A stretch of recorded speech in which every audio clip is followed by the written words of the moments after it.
Welcome back to Salmon's Pizzeria, your slice of Scottish football. My name's Josh McCafferty, I'm your host. Today, and it is the latest episode of A View from the Stands series, where we preview every single team in the Scottish Premiership's campaign. Today, we're talking about the champions, the double winners, Celtic. I'm delighted to be joined by Chris from the 90-minute Cynic. Second time lucky trying to record this because I forgot to hit record first time. Chris, it's the second time today. How are you doing? I'm doing well again, but no, that happens all the time. We once did an interview with a very famous Celtic player. We recorded for about an hour and a half, and it turned out that my co-host at the time forgot to press record. So I've been there worse, as you can imagine. Yeah, good job. I recognised it in about a minute into the podcast. But today we're just going to be going through Celtic season, talking about expectations, transfers, etc., etc. But already 3 games in, we've had 2 league games, 1 in the cup, 3 victories, and some impressive football has been played so far. A lot of standouts so far. You can see the tactical adaptations and improvements from last campaign under Brendan Rodgers, and I've been pretty impressed by it so far. Watching on from the stands, Chris, what have you made of it? It's been great to watch Celtic play actual kind of fluid, interesting football. It's been fun, I think, is the kind of key thing. I think a lot of kind of issues we had with last season in terms of, the kind of truncated play and, dallying on the ball and maybe trying to create space for space's sake or create passes for passes' sake with kind of a lack of almost identity.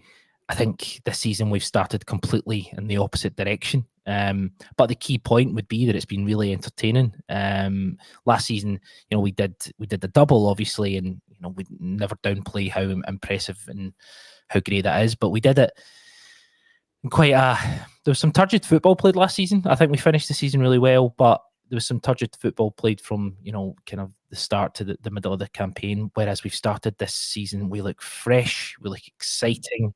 Some of the rotations in play, the Kilmarnock game, just looking at that, I thought it was just the perfect kind of start to the campaign.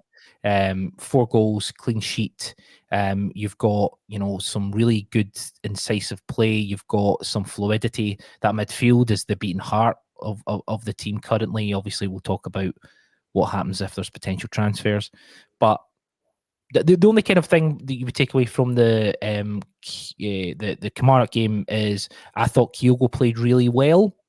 Mm-hmm. It's just, he had the highest XG of any player on the pitch, but he didn't actually score, and that's kind of played on for the second league game as well. His performance is good, but with Diaz and Maeda coming in and scoring 2 goals straight off the bat with the same sort of play and the same sort of rotations and stuff, that's something maybe we'll have a wee look at. I think I'm sure Brendan will have a look at it, and there's lots of kind of ideas and thoughts on that. But the Kilmarnock game, I think the Kilmarnock and Hibs game overall, I think if you look at the kind of, I don't want to be negative, but we all know that Liam Scales is a player of a certain quality, and we all know that he has weaknesses, he has strengths, absolutely no doubt about it. But he's the player that you look at and you think, if we can upgrade on him, we could maybe go places. Certainly. I think Scales very good domestically for Celtic, but I think in Europe, Champions League in particular, is where he can perhaps get caught out. We've seen it a couple of times. Last season, there's no doubt he can do it domestically, as has been proven. But like you say, there is a certain ceiling with Liam Scales. We're going to move on to transfer business now. There's been a few rumours today and yesterday, but we're just going to talk about the business that's been done so far right now. Kasper Schmeichel on a free transfer after a text from Brendan Rodgers. Uljami Sinisalo was brought in a couple of days before him. And we also have Paulo Bernardo and Adamida, who've joined permanently for, I would say, either a sizable chunk of money. Bernardo not so. Just on Kasper Schmeichel, because he was the marquee signing before last week, before Ida came in. Good business, but are you, like I would argue, a lot of Celtic fans, a bit concerned by the way that one came about with the text, or do you think that's valid because Brendan Rodgers knows the player and it's one he's worked with before? Just in this specific instance, I'm kind of okay with it. I think our broader overview of our transfer strategy is a different kind of discussion and scenario, because I don't think we actually have one. Obviously with Mark Lawwell and a couple of the people going last season, the recruitment. We just don't quite know what the kind of transfer strategy is or how it kind of functions or focuses. And that's just down to the fact that we have had people leave the recruitment department and then not be replaced. Brendan Rodgers tends to kind of deflect quite a lot by saying stuff like there's a lot of hard work going on behind the scenes. And I'm sure there is, but it doesn't seem particularly focused. On Kasper Schmeichel, from what we've seen so far, he looks terrific. Always rated him as a goalkeeper. Better with the ball at his feet than Joe Hart, certainly. We've seen that already. Kind of his variation of passes and his ability to kind of drop balls into that kind of sixth position for, Callum McGregor or Rui Hatate to pick up has been excellent. Champions League a step up, but I think domestically we're going to get a lot of change from that. Am I concerned that he came just via text? What were Celtic doing since February? Yeah. Mm-hmm. That's the question. Like, I don't know. Sinisalo, I think is a good idea, and that idea might kind of come into fruition. And if it does, great. If it doesn't, that's okay, as long as the idea is something that you try to replicate down the line. But I don't know. Great goalkeeper though. I love Kasper Schmeichel. I'm all in on him. Definitely. My dad in particular is a big fan. I think he's very close to buying a Schmeichel #1 shirt this season. But like you say, on paper, the Sinisalo deal looks really good. You've brought in an older, experienced goalkeeper who's proven both in international football and in the English Premier League. And Sinisalo, a young guy who's going to learn from him. I was at the fan media conference speaking to Kasper Schmeichel, and he already thinks that Sinisalo has the potential to reach the top. But it'll just be interesting to see how he develops. He's still just a young keeper. Yeah. And it's a low risk transfer. It's not, it's only £1 million or so that's been spent on him. So it's not a Barkas situation where you've spent £4.5 million on a goalkeeper. Looking on to the other signings, Paul Bernardo and Adam Ida both made a very good impact on loan last season, Ida in particular. What do you make of that? First of all, we'll start with Paul Bernardo. I thought he was good on loan last year, and it's obviously that player Brendan Rodgers wanted to get in permanently. You happy with that signing, especially for the fee it was? I think he's a great player. I think he's got a lot of potential. I think he just needs to play, and that's my only concern. Is just he needs consistent game time. It's funny because it's a kind of catch-22 because he needs consistent game time, but I also don't think if Matt O'Reilly was to leave, I don't think he would be the guy that should be step up to kind of replace Matt O'Reilly. It's a 6 and half a dozen sort of thing.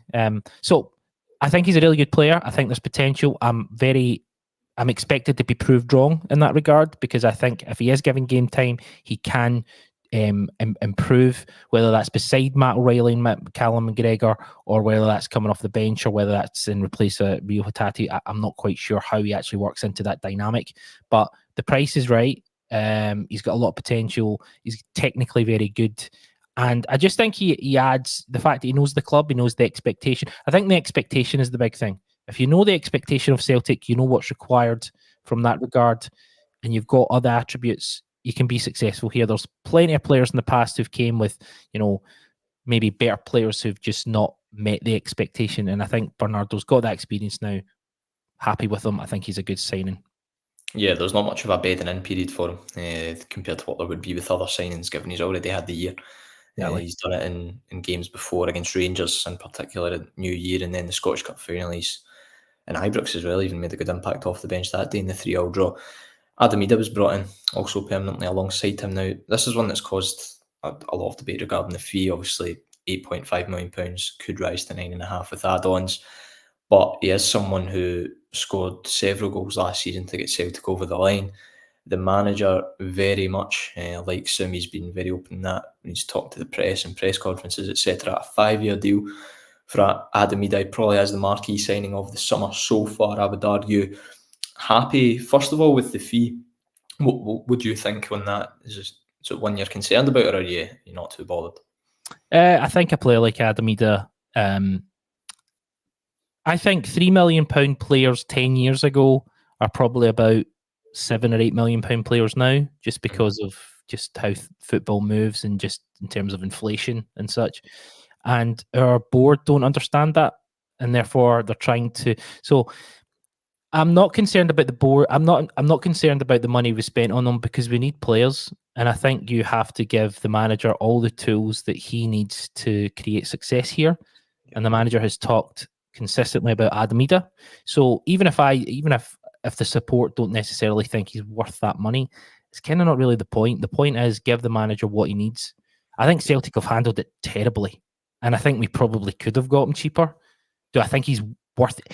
I mean, there is an argument to say if you had £9.5 million sitting in a bank and you were to go and buy a player, could you buy a better player for £9.5 million than Adamida? I mean, probably. In fact, not probably. I guarantee it. But the manager wants him. That's the price we had to pay for him. Pay for him. So that's what you do. I think he's got really good technical attributes. I like how he moves off the ball, and I like his movement. I think he's technically very good. I still think he's raw. I think maybe some of the support, and I don't blame anyone for this, are always focused on the kind of highlights that he had. And again, that's what we do as fans. But there were times, between February and April time where he did kind of flatter to deceive a little bit, and he maybe didn't impress. But Scottish semi-final springs to mind for me. Yeah, I was at that game. I was cursing him for that big chance he missed. But I mean, I'm not going to dwell on that, because the whole thing is you buy players with raw talent and you make sure that they have a platform to improve, and I think he will do that. But the only slight concern I have is the expectation that people think he's going to come in and he's going to start scoring goals right off the bat, and he's going to be putting in 9 out of 10 performances, because that's probably not going to be the case. But if we stick by him, I think he will long term be a big success. Yeah, I think Brendan Rodgers' comments on him are quite interesting. With Kyogo Furuhashi, he says they're going to be 2 number 1 strikers. Yeah, it'd just be interesting to see how that plays out throughout the season. Obviously, Kyogo kind of started. It was kind of shared towards the end of last season, but Ida was more of coming off the bench for the last 30 minutes of games and impacting them very well. What's your take on that? Do you think it'll be a similar situation, or what do you think about the comments from Rodgers on the 2 number 1 strikers? I think it kind of plays into. I think it's interesting, as I said, that Kyogo performed really well against Hibs, but he didn't score. Yeah. He performed well against Hibs and he didn't score. His XG is pretty high. The chances he's getting to are really pretty good, but he's not putting the ball in the back of the net. That doesn't I don't think that's a massive concern. I don't think Brendan Rodgers would be concerned about that. However, at the same time, when Maidis, starts against Hibs in League Cup and he's making the same runs and he's got the same movement and he's scoring, it's not just about scoring goals, but at the same time, you're a striker at Celtic. You need to, you need to score goals. So Kyogo, I think there's a big question mark over what we're going to do with him. Are we just going to bandage him up every week and send him out and hopefully doesn't, irritate his injury, or is he going to be out for a couple of months? Is he going to get that surgery again? I know there's been a lot talked about over the last couple of days, but in regard to that, you need to have 2 players fighting for one position to get the best out of both players. Yeah, that's the point. And the fact is, I don't think there should be a number 1. The only person who's ever going to be who has ever been the number 1 without a question of a doubt, and there was never ever any question that he would play, is Henrik Larsson. We've never had a player since. We've had really good players. Obviously, Gary Hooper scored lots of goals, and with Dembele and all that stuff. But ultimately, there was times when all those players took time out, whereas Henrik never did. It's the same with Kyogo and Ida. I think there'll be highs and lows for both of them this season. And I like the fact he said no one's the number 1. There is no hierarchy. Impress me one week and stay, keep the jersey, and need to perform. And that's something we don't have in certain positions throughout the team. And if you go back to Rodgers' first time involved at Celtic, he brought in Patrick Roberts to basically not replace, but to give competition with James Forrest. And it brought the best out of James Forrest. Definitely. And that's what we need. Yeah, certainly. That's probably what's going to happen this season. Hopefully we get the best out of both Kyogo and Adamida. But like you say, that surgery, I think Brendan Rodgers on record at the weekend saying if he does get it, he's probably going to be out for 6 months. which could be a bit of a concern and perhaps bring some life into Celtic in the transfer market if Kyogo does decide to get it. It is up to him. So far, he's obviously not, but like you say, pulling up with niggles here and there. Hibs away was sad to see him go off. On outgoings now, Matthew O'Reilly is looking likely. He's perhaps going to make the move to the south of England with Brighton and Hove Albion in the English Premier League. They are reportedly ready to smash the Scottish transfer record on signing him. Now, I think this is one of the links so far for O'Reilly that looks the most likely. We've had Atletico Madrid having bids rejected previously. Atalanta pulled out of the race. Do you think the same, or do you think he's going to stay or go? I think he's probably going to go. I mean, what I would say, I think there'll be a lot of people who say stuff like, why would you go to Brighton? And, they're such a small club, and, and they'll do a lot to disparage Brighton. Now, I'm no fan of Brighton, but it's a platform that it's a really well-run club. They have a very obvious strategy that I think even, casual fans of that league will even tell you about. You go and look at the business they've done. You go and look how they've platformed players and then sold them on for big money to big clubs. There's a lot of people who turn around and say, going to Brighton, you lack ambition. But at the same time, you're going to a club that has an identity in how it plays. They already had a manager lined up before De Zerbi had gone, because that's how modern progressive managers go. Clubs work. If you reverse it and you look at us, we're a bit of a mess. In terms of our transfer strategy, there doesn't seem to be one. In terms of how we do dealings, the Adam Ida transfer took the whole summer, and it almost seemed like Celtic were at the point where they just had to make that decision because of Kyogo and because of all the kind of indecision. There's just, we're a football club that I don't think is run by people who understand the football market. And we don't have enough football people, and I'm not talking about going getting Peter Grant into the club. I mean, actual kind of, people with football and strategy and football and ideas that are, maybe even divorced of Scottish football, that come in fresh ideas and fresh impetus. It's just the problem is that the club aren't willing to take new ideas on board and to develop those. So I think there'll be a lot of why would Matt O'Reilly go to Brighton, but I can also see why he would go, because people want to play in that league. People want to go and have a clear plan. They'll give him a clear progression route of how he can get to his next big club. I'm not sure Celtic do that. I want him to stay. I think he should stay. And I play in the Champions League. But the Champions League carrot that we try to dangle, I mean, it's not going to be there next season. So I don't know. I want him to stay, but I think it's more than likely he will go. Yeah, I think in terms of running of the club, Celtic could take a big leaf out of Brighton's book. They're very good. I watched their highlights of their win over Everton at the weekend, and I hate to say it, but Matt O'Reilly would fit right into that team. Very, very good. Two wide players, Mitoma and Jakob Minte. They've got Simon Adringa coming off the bench. They've got a really good side, and I could see him fitting in nicely there. But just how Keys is replacing him for Celtic, obviously several goals and assists last season. He's looked even good at the beginning of this campaign despite not scoring. He's key in that kind of midfield trio.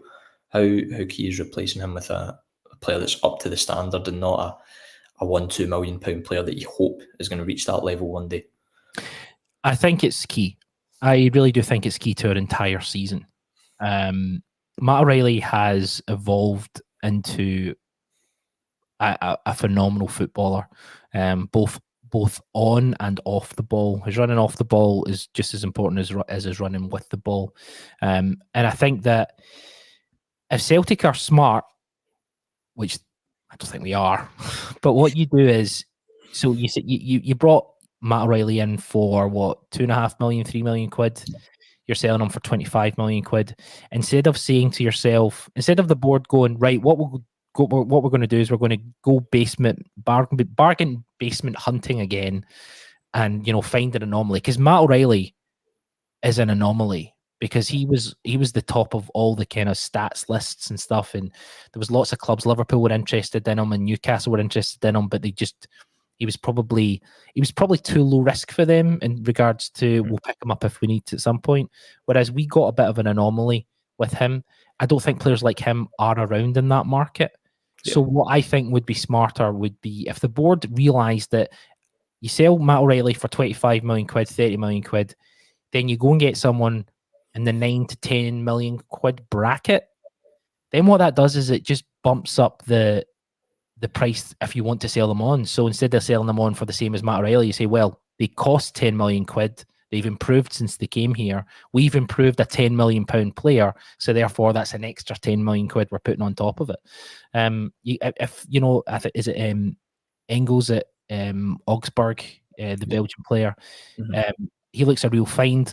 He looks, I say a real find, I don't mean a real find. He looks like a real option that I think if he came in, I think people would be absolutely gutted that Matt O'Reilly went, but a new dynamic young 20-year-old who's got lots of bags of experience, who has played in the Bundesliga, coming in here, I think you look at him and you go, we love you, Matt, but this is just the natural evolution.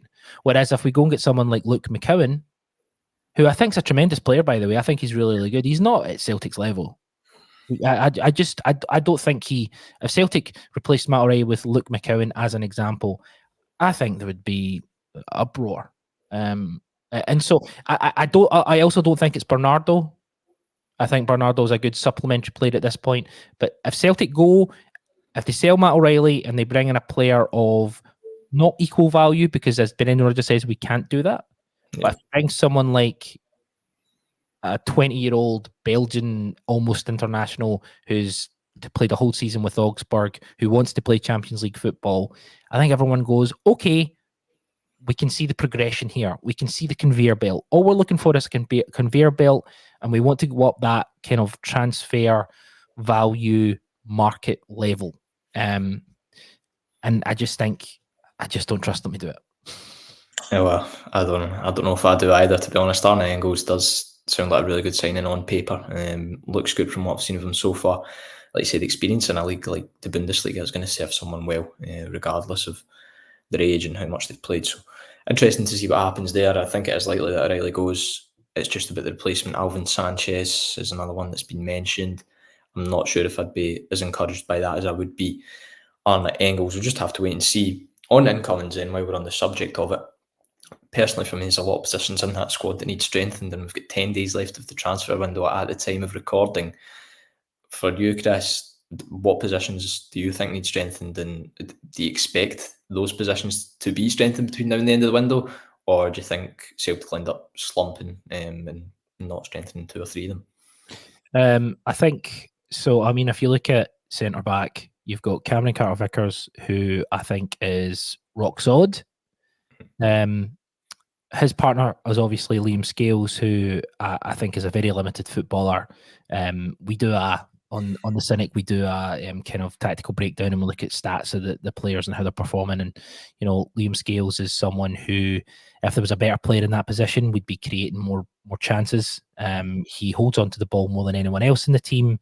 He has more passes usually than anyone else in the team, but they're not necessarily kind of forward passes. They're not passes that are creating anything. So Cameron Carter-Vickers needs, I think, ideally a ball-playing centre-half, but even at this point, I'm kind of like just an upgrade on Scales would probably be not as good, but in a perfect world, we'd have a ball-playing centre-half with Cameron Carter-Vickers, at least, so that's at least one brought in. I know you were saying earlier about Liam Scales in the Scottish Championship, Scottish Premiership.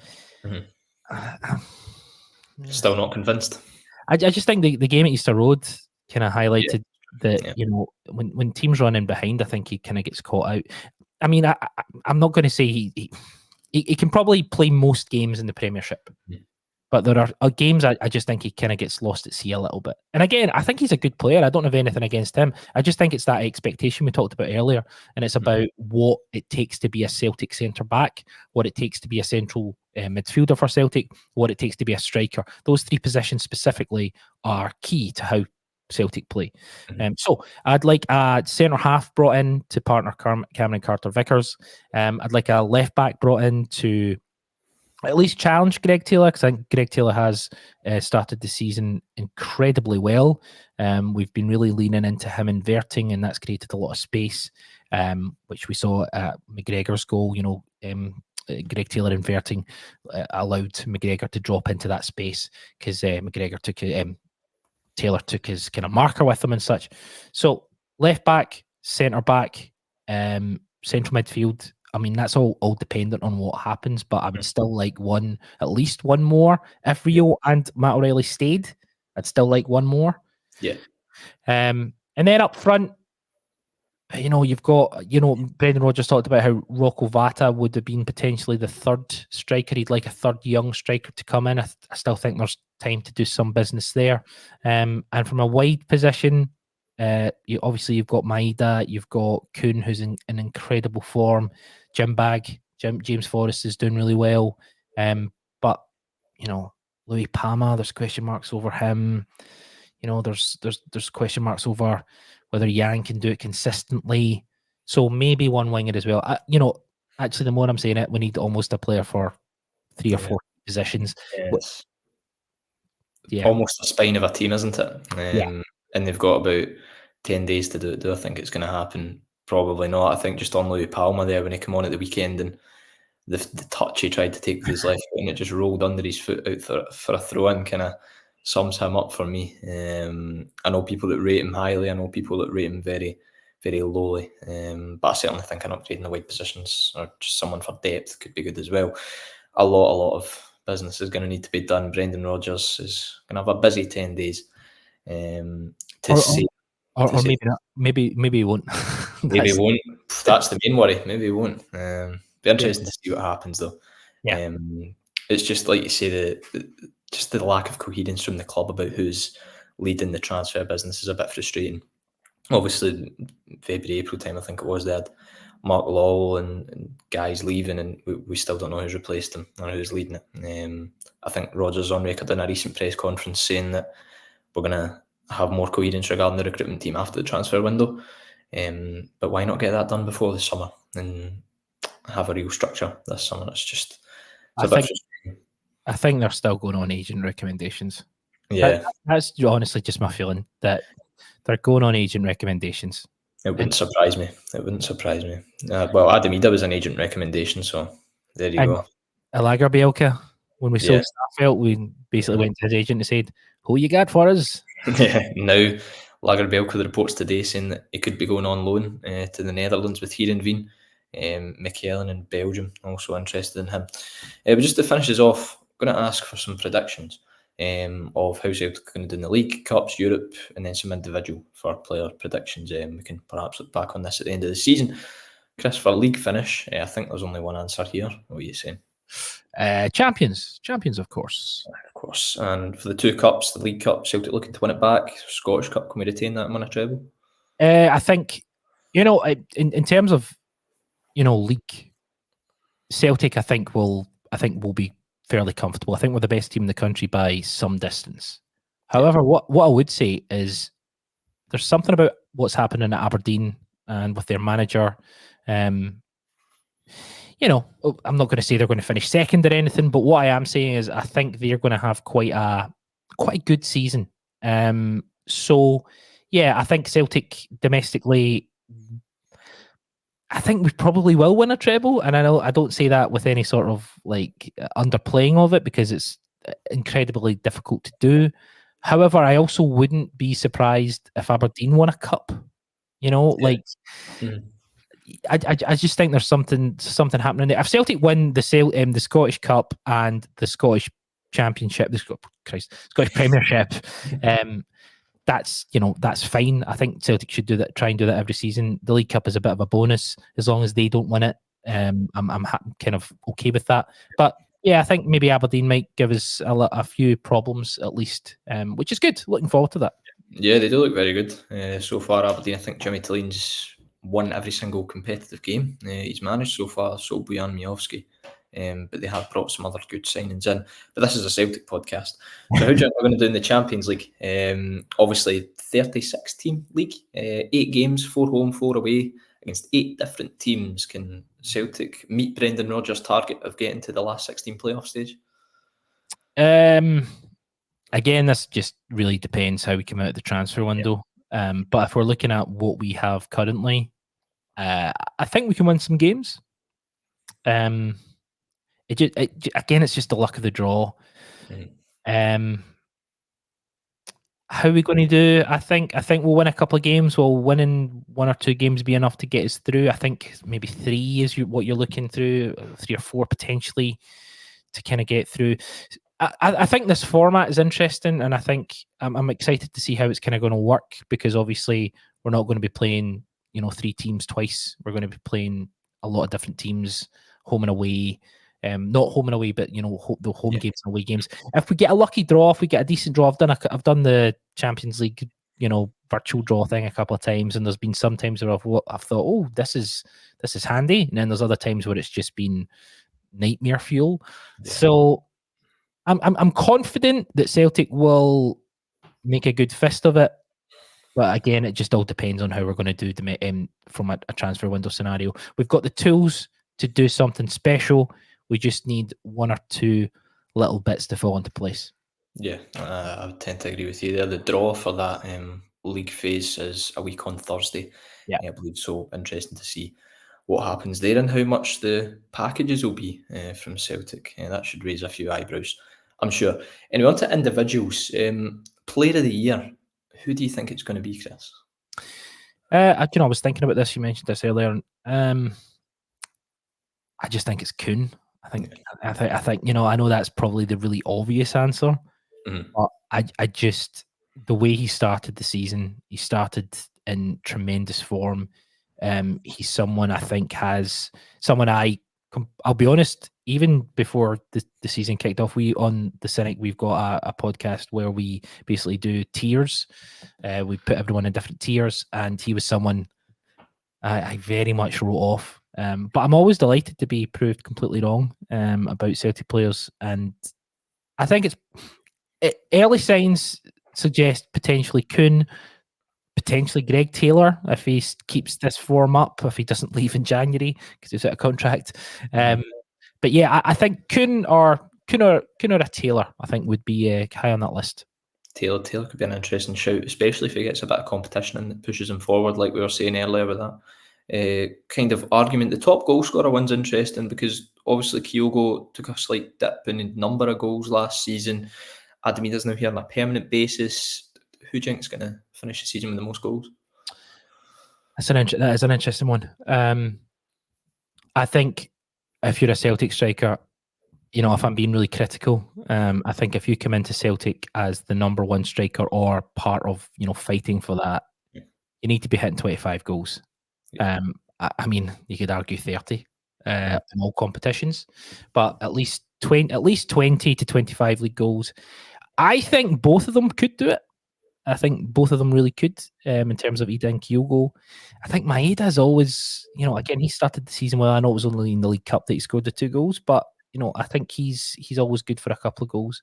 But if I was to make a bet on it just now as we sit, I still think Kyogo's the man. So I'd say Kyogo top goal scorer. I think Daizen Maeda's a really interesting shout there, especially if he plays more games at striker, because we've seen how effective he can be.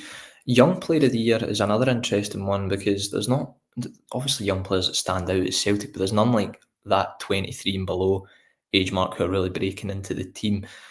Still, Paulo Bernardo, do you think he's a shout? Nicholas Kuhn's 24 now, so he probably doesn't fall into that bracket. What do you think? It's quite. It's the fact that we're talking about Paulo Bernardo being potentially young player of the year. I think it's a bit of a sad indictment of what's happening at the club. I mean, there's not a lot of options really. It depends what happens. It depends. You get young Turley, who seems to be someone who's been on the bench a lot. Brendan Rodgers talking about him quite a lot. He's 16 years old. He might, if someone like him gets 10 to 15 appearances, whether that be off the bench, whether that be just involvements, game involvements. Maybe someone like him, maybe someone will come from nowhere. You know, the B team, you look at it, kind of all the kind of talent. I don't mean talent, that's disrespectful. All those guys will end up having really good careers overall, but just the kind of elite looking talent seems to leave before we get the opportunity to. So I'm going to stick my neck out and I'm going to say young Turley. I think he'll be the player of the year, young player of the year. It's a very good shout. 4-year deal signed a couple of weeks ago, so that's encouraging as well. I think it's very interesting for him that he played for the B team on Saturday. He started away at Gretna in a 1-0 win, and he played, and then he was on the bench for the first team on Sunday. So I think that says a lot about what Brendan Rodgers thinks about him, giving him opportunities, big games in pre-season. Absolutely. And finally, to wrap us up, it's going to be a player who you think is going to impress this season, who you did not expect to impress. So obviously Nicholas Kuhn could fall into that bracket, but to make it less boring, to take Kuhn away from two awards here, we're going to ask for a different player as the breakout star who you think is going to surprise everyone and do well. Okay, that's a good one. Good question. I think if you look across the team, there are certain positions that they're nailed on. Greg Taylor's nailed on at left back. Cameron Carter-Vickers is nailed on at that kind of centre half position. I'm going to go with someone, and this might be a bit personal because people like him, and I've never really. It's not that I've never taken to him. It's just I've always thought we could maybe improve on him. But I will say this: I think Alistair Johnson might have a good season. He's someone who, obviously, when he first came in, he did really well. He integrated really well. Last season, I thought he struggled quite a bit. Specifically in the Champions League, I thought there was some issues there. However, I am happy to say I think Alistair Johnson is going to have a good season. And as someone who has been a little bit critical of him, I'll happily hold my hands up and say, welcome back, AG, or something like that. I don't know. But yeah, Alistair Johnson, that's I think he's going to impress me the way that I didn't expect him to. In the team of the tournament at the Copa America, so that's quite interesting. Obviously, I think he's part of that senior kind of leadership group within the team now. Obviously, Joe Hart departing, Schmeichel can take on some of that, but I think Alistair Johnson's a big voice in that dressing room as well. So hopefully he can improve on last season. It's like you said, the 6 months when he initially came in under Ange, he was very, very good. Looked an ample replacement for Josip Juranovic. All right, last season. Hopefully he can kick on now. And that rounds us off for this episode of A View from the Stands here on Salmon's Pizzeria.